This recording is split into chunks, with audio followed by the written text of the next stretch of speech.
Good morning everyone! It's our third day dito sa Japan. Third day na ba natin to, love? Oh, sorry. Fourth day na pala namin sa Japan and yung first 3 days namin, nagpunta lang kami sa mga parts ng Tokyo na pwede na mapuntahan like Asakusa, Shibuya, Ginza, saan pala? Tosoyu Market, Akihabara. Akihabara ba yun? Yan yung sabihin natin siguro, mga famous places dito sa Tokyo. And ngayon, nag-ayos kami ni Viv dahil nag-impake kami dahil pupunta kami ngayon sa Osaka. Ang mangyayari, aalis kami within an hour. Sasakay kami sa bullet train. Yung bullet train, it will take us like 2 hours para makarating sa Osaka. It's just a one-day trip. Kasama namin siyempre si Vincent. Okay, yun lang. Update ko ulit kayo.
Ikot tayo pa gano'n?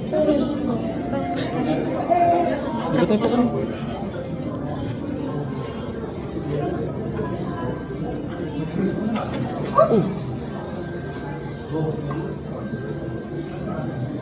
You can do it.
Hello everyone, it's our day 5 in Japan and ngayon nasa Osaka tayo. Pupunta tayo sa isang historical place dito sa Japan, yung Osaka Castle. Anong tawag doon, Viv? Yung mga... Pakita mo na, Osaka Castle. Yun yung Osaka Castle, guys. Ayun na doon. Ayun na doon yung Osaka Castle, pero hindi pa yan for sure. Nandun pa siguro mga 20-minute walk pa yung kailangan naming lakarin. Okay, recap lang. Nagpunta kami sa Osaka Dotonbori, tama ba? And siguro yun na yung pinaka lugar na madumi sa Japan. Dahil siguro puntahan ng mga tourist. Pero pagkalabas mo ng Dotonbori dito sa mga ibang lugar, ang linis na ulit ng kalsada. At saka ang sobrang sikip, yung Dotonbori, isa siyang mahabang aisle, isa siyang mahabang street na puro food district, puro kainan na, kaya daming tao. Lahat ng kainan puno, kaya kami ni Viv bumili na lang ng takeout, tapos sa hotel na lang kami kumain. Hindi pa kami sa Dotonbori bumili ng pagkain ha. Doon hindi- pa sa labas ng district. Yun, sabi nga ni Viv, doon pa kami sa labas ng district bumili, hindi mismo doon sa Dotonbori. Pero masarap yung gyoza nila, yung takoyaki. Ano pa yung mga kinain natin? Yung melon pan. Melon pan na may vanilla ice cream. Bago pala tayo pumasok, kukwento ko lang na napapansin ko lahat ng tao sa Japan is mapapayat. Dahil pala most of the time naglalakad sila. Kahit ang lakas sila kumain ng ramen, ang dami nilang masarap na pagkain.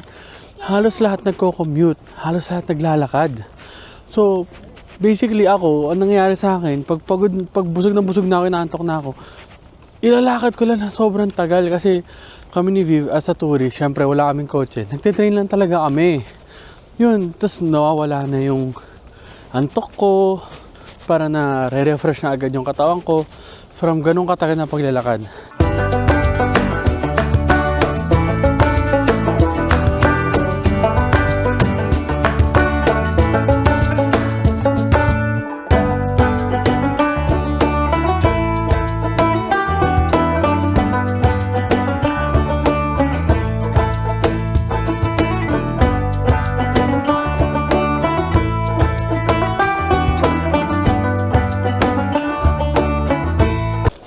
Ito na ata talaga yung entrance.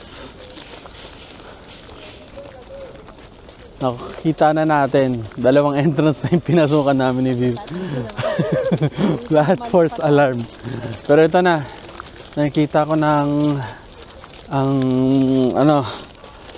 main ENTRANCS. CS? CS? CE? Ano ba yun, love? CS daw? O ba? Computer science. Bye. Ito yung Osaka Castle. Sabi ni Viv, pwede ka daw pumasok hanggang pinakataas. Dahil may mga tao din sa taas.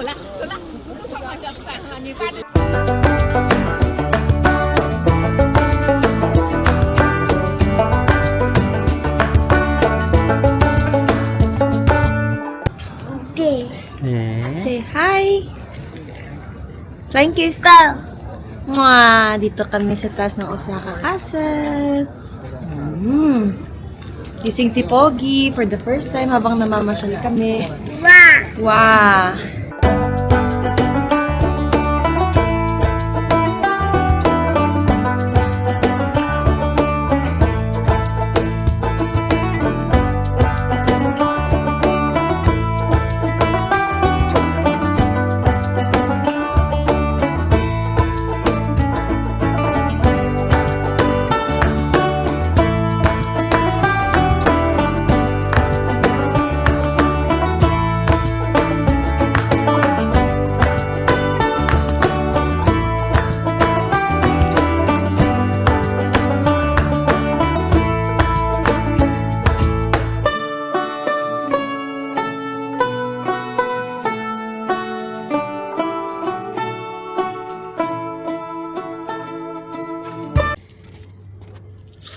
Hello everyone, good evening.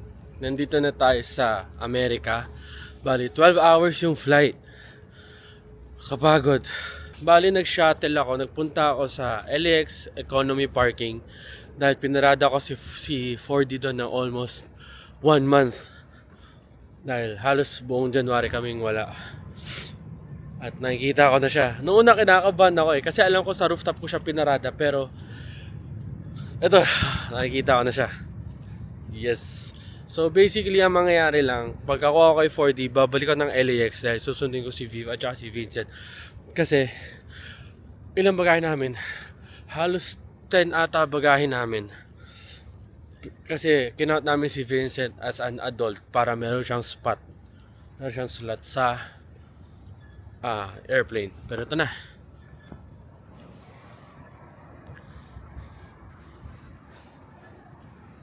Hi 4D. I miss you. Dede. Si Puning Bata. Si Puning Bata. Uy, uy, uy.